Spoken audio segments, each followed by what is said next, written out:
Thank you for staying with me on Consider This. I'm Melisa Idris. I've got Howard Lee on the show with me. And I want to come back to the comments you made just before the break about echo chambers. There was a lot of talk about, DAP not doing a good enough job in communicating what they were doing. You touched on choosing the right battles to fight for. What have you learned, and we talked about this a bit earlier, but what have you learned in the past few weeks in terms of a post-mortem for how DAP conducted itself, but also in how it chose to address or not address the fears of a majority that DAP was, had too many DAP ministers in cabinet. There were fears about, a Chinese-led agenda. So how has DAP discussed that within its party? I think we need to start off by acknowledging what's happening now. Okay.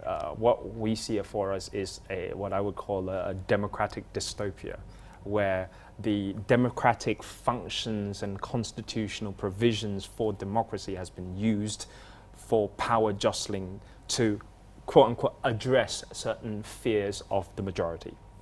Now, all these narrative out there saying too many DAP ministers, all these, for me, they are irrelevant and they are untrue. Because the fact is, all these were agreed by the then Prime Minister and those who were within Pakatan Harapan leadership structure. So if these fears were indeed that compelling, why did these fears not come up when they were originally decided upon? And the government was functioning perfectly fine, despite we now know there was a coup in the works, which have now materialized and realized. But fundamentally, policies such as Malaysia at Work, state-level policies such as what I said, the Perak Tibet agenda, all these were working not just fine, they were working fantastically, and they were getting real good support. But you talked about those bridges, right? Not having those bridges of communication. Yeah. Is that why that despite results, you're not getting support? I think this is what we need to address moving forward in connection with the echo chambers. I think what we need to really consolidate and reconcile is it's not just a DAP with Harapan or DAP with anyone, it's actually we as a nation. Our electorate, the Malaysian people, are split on many spectra and on many axes. Do we want, these are genuine questions that we have to address, because if I say to you I have a solution to it, I'll be lying, because no one has an ultimate solution. One of the spectrum is, do we want a government that is a strict father model onto the people, or do we want a nurturant parent helping the people? Do we want a government and people structure where the government is predatorial, meaning the predator is the government saying that if you don't do this, we are going to do this unto you? Right, it's like the carrot and the stick. Yeah. Right. Or do we want an ideas and ideals kind of government where we present policies for people to gravitate towards? Okay. What kind of a government do we want? What kind of a polity do we want? What kind of a national discourse and narrative do we want? What do we want to be known as?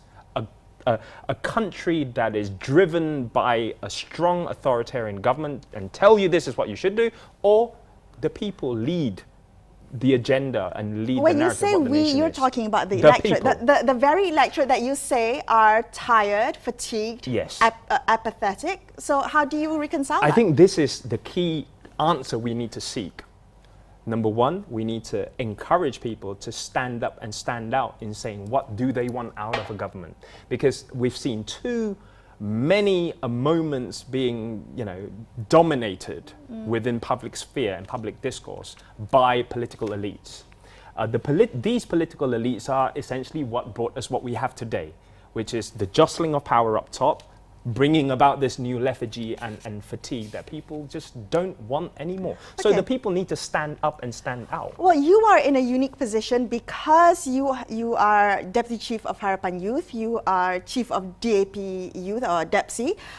So what are you doing to get this conversation going, especially amongst young people? And I can tell you from when I was in government, what we did, specifically in Perak, we initiated a program called Perak Youth Power, where it was very much so the gathering of youth leaders and grassroots players within NGO and CSO circles, for them to voice their concerns and for us to together come up with solutions. And fundamentally, it wasn't just about just sitting there listening to people and politicians talking at the youth, but it was essentially, number one, to send a message that a government isn't just about politicians. A government should be the NGOs, should be CSOs, should be the press, should be even people who have no affiliations to any organizations and bodies.